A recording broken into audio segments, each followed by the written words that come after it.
So if you want to become rich, the very first step is going to be start acting like you're poor. I used to think that rappers were right, that in order to become rich, you needed to actually fake it until you make it. Start buying things that make you look rich. But in reality, that just made me poorer and poorer and poorer. And the truth is, guys, that the people that look rich are actually poor. The people that are actually rich look poor. And the people that want to be rich, well, they want to act like the people who look rich. But in reality, they're poor. It's like this very tricky game of you think you're actually pretending to be something you want to be, but in reality, you're just being poor because that's a poor mindset. Now, this video is not just me ranting about, hey, if you want to be rich, you gotta act poor. Don't buy peanut butter and don't buy this, okay? That's not what this video is about. This video is based on a great book. It's one of my favorite books, and it's called Stop Acting Rich by Thomas J. Stanley. I will forever remember this author because when he passed away, it was actually my birthday.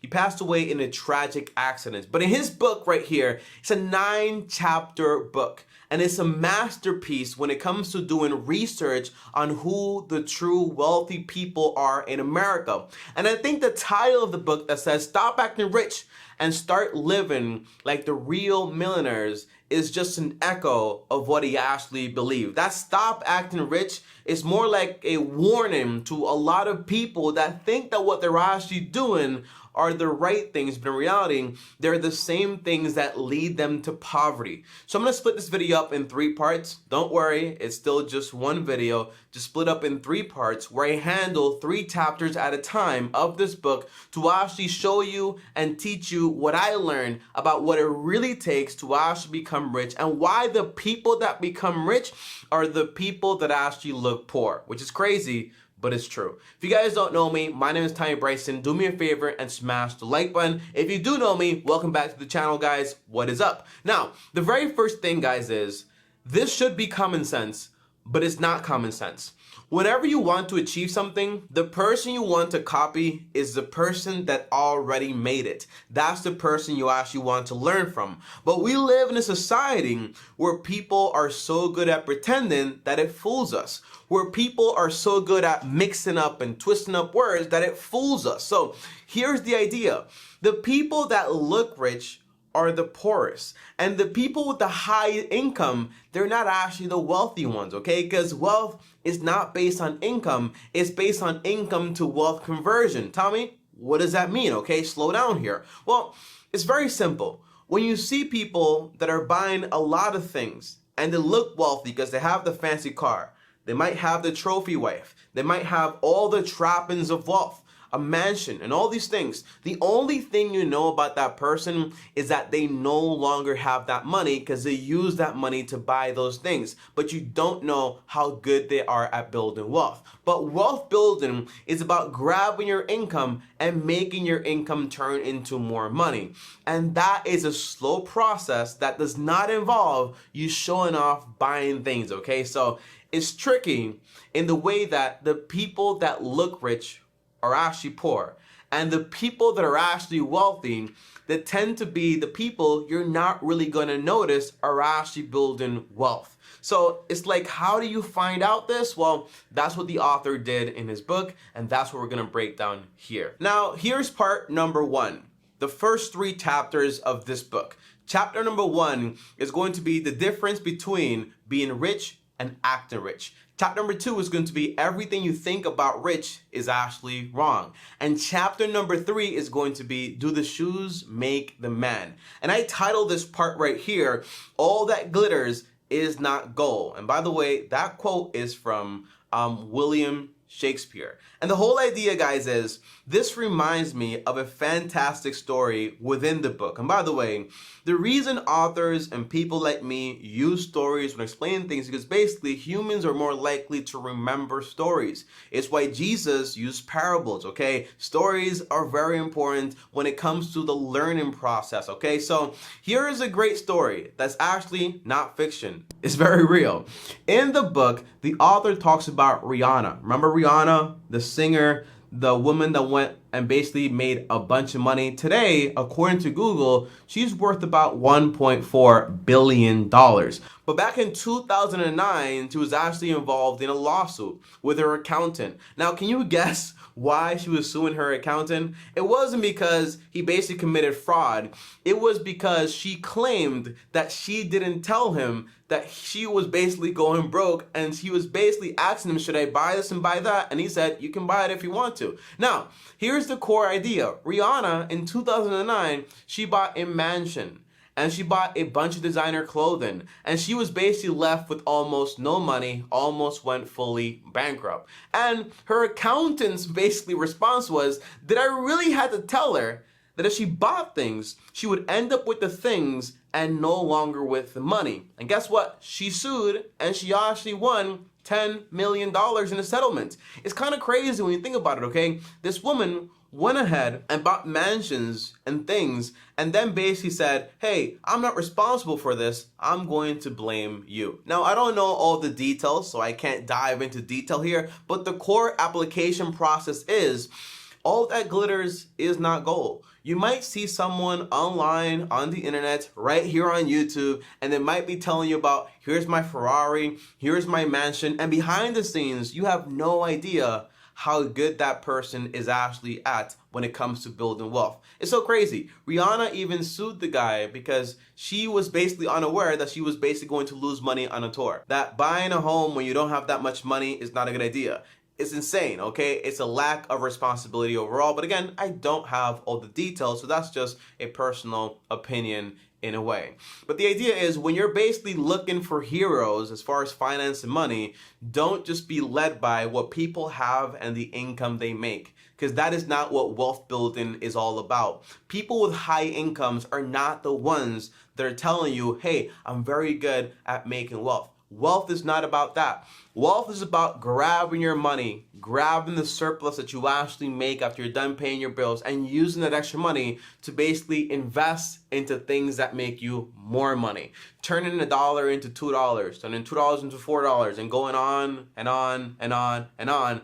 And it is a consistent process. So that is what real wealth building is all about. So you might be wrong if you think that rich is just what you look like. You might be wrong if you think, for example, that if someone showed you something, it must mean they're rich. All that shows you is that they no longer have that money. Now, part 2, guys, is such a powerful part because for a very long time, I existed with this phenomenon of thinking that brands mean so much. And I titled this part basically, price doesn't equal quality. Now, in the chapters following, which are 3 more chapters here, you're going to have chapter 4, 5, and 6. They're titled, Brother, Do You Have the Time? Keeping Up With Your Spirits. And lastly, The Grapes of Wrath. Now, I don't really drink alcohol. Rarely when I do, I don't like the taste. I'm just a taste person and I just don't understand spending that much money on alcohol overall. So shout out to me because I don't have to worry about this part more than anyone else out there, okay? But for the most part, brands are such a powerful thing to the point where you think you're getting quality based on the name of something and based also on the price. Usually, our minds go to, if this is expensive, if the brand is well known, then it must mean it's good quality. But in reality, that's not true. And this reminds me of a very good story within this chapter. And by the way, when the author mentions spirits and grapes, he's obviously talking about alcohol and vodka and whiskey and all these other things that people tend to think that, hey, if you want to be rich, you have to be drinking this level of alcohol. You have to be drinking this brand and this and that, okay? But the truth is that that's not really true. So there are 2 people in this book that I actually remember very well, and one of them is a guy that works in a spirit shop, basically in a liquor store, and he's basically working there, and he truly does believe that the higher brands are the best brands. And you can go to this person with research of blind tests that show that basically, hey, the higher brands actually score on the bottom scale, while the normal brands score even higher. And he's basically saying, well, their taste is just not as good as mine. And then there's another person that actually bought a liquor store, and what he basically does is when he's having parties at his house, you know, to pretend like he's rich and he has a lot of money, he goes ahead and brings the liquor from his house, well, from his shop over to his house and puts them in boxes and shows them off. And then after the party's over, he takes him right back to the store. It's one thing, okay? It's the biggest reason, I mean, why you can't just look at things and say, this person must be rich or this brand must be better. So here's an objective example of right now. One of the highest priced vodkas right now is Grey Goose. And for 1 liter, you can expect to pay somewhere around $43. And here's the bottle, okay? It's a normal bottle. Now, if you actually want, for example, Smirnoff, for 1 liter, you can expect to pay somewhere around $15. Now, does that mean that Grey Goose is 2.5 times better than, I don't even know the names, I'm so sorry, than for example, Smirnoff? The answer is no. People that are usually wealthy tend to buy the lesser known brand in this sense, or the cheaper brand, rather than the crazy expensive one. And you know what the big thing is, guys? When you actually grab both of these brands of vodka and you pour them in a cup, no one can tell what vodka it actually is. And when they actually drink it, usually people don't even know which one it is in the first place. And when you do blind tests, Grey Goose usually scores on the bottom scale. So my point is, okay, don't be fooled by what you hear about brands. Brands equal quality. Price equals quality. In reality, price is what you pay. Quality is what you get. So I'm not making a video about telling you, hey, go out there and buy cheap booze. That's not what this video is about, okay? But what I am telling you, this translates not just to booze, but it translates also to clothing. It translates also to the cars you drive. It translates to a lot of things that you actually end up buying. So if you've been buying things just based on the brands, I recommend you stop. That's the application of this chapter right here. Now, for this last part, guys, part 3 here, the final 3 chapters are titled 7, 8, and 9. They're actually titled The Road to Happiness. And the other chapter is titled Getting Out of the Poorhouse. And lastly, All That Glitters Is Not Millionaire Gold. Now, the whole concept here, guys, I actually had to go back in the book to actually reread a little bit of these chapters because I didn't really remember any crazy memorable stories, but I do remember that the main subject for a big part of the whole book was cars and Mercedes and buying like crazy vehicles and so on. But the core concept is that people that are wealthy, people that are rich, they are buying normal things that are based on quality and not based on brands or price or brand reputation or what other people are going to think about them. They buy a home in a neighborhood they actually like for a price they can actually afford at a decent ratio when it comes to their net worth, okay? When it comes to buying a car, they buy a normal vehicle, normal in the sense that it's an average car, Toyota, Hondas, Fords,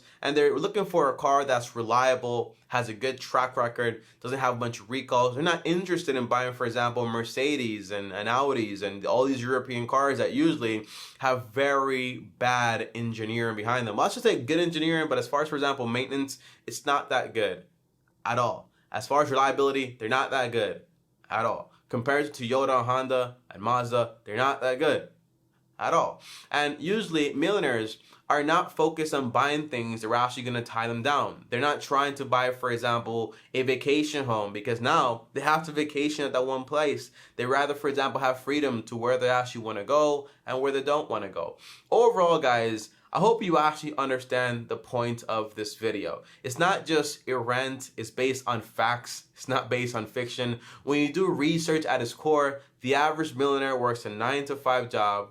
They own homes, normal homes, and they drive Toyotas and Hondas. So if you actually want to become rich, if you actually want to become wealthy, the first way you start is by really trying to live like a real millionaire. And those people tend to look like they're poor because they're not the people that are actually spending the money and trying to look like something. They're actually being something. And that something is freedom. It's not the things and the toys you can actually buy. So guys, I hope you got value out of this video. If you did, leave a like and also subscribe to the channel. But more than anything, do me a favor and also purchase this book. I'm not getting paid. It's not an advertising. But Thomas J. Stanley was such a great author, and there is so much value in this book and so much more great stories in the book. Okay, so I highly recommend it. If you can go on Amazon right now and buy it, I think the book right now is selling for like around $12.99, but I am cheap. So I actually found a place called Thrift Books, and you can actually find a used copy there for $5.99, and even a good acceptable copy for like almost $5, right? So you don't have to buy it brand new. You don't have to get an ebook. You can easily just buy this used, and you can go to a library and get the book. It's a lot of value here. But guys, thanks for watching. As always, like, subscribe, hit the bell to get notified. If you're not on Patreon with us yet, subscribe to Patreon. It helps the channel out a lot. Here are the members of Patreon and the highlighted person. On top of that, up here is another video. Over here is my face. Long-term team officially out.